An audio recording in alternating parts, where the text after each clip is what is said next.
Bu yaxınlarda bilirsiniz Putinin simasında, yəni prezident səviyyəsində Rusiya Ermənistanı təhdid etmişdi. Demiş ki, Ukraynada bu yolu gedirdi, sizin yolunuzu gedirdi. Yəni Ukraynada Yəni Qazaxıstandakı bəli, Avrasiya İqtisadi İttifaqı görüşündə.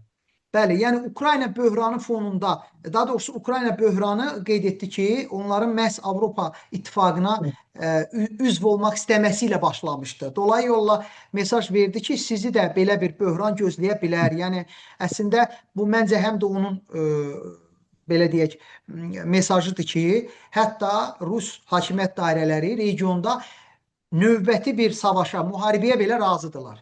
Yetər ki, Paşinyan hakimiyyətə gəlməsin. Təbii ki, hibrid müharibə var. Rusiyada ciddi bir informasiya müharibəsi var Paşinyana qarşı, qarayaxma kampaniyaları var.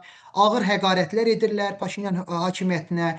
Bu formada Ermənistandakı ictimai rəyə təsir etməyə çalışırlar. Region üçün xüsusi əhəmiyyət kəsb edir bu seçki və dediyim kimi Ermənistanın gələcək geosiyasi istiqaməti və regionun bütövlükdə istiqaməti ilə bağlı xüsusi əhəmiyyət kəsb edir.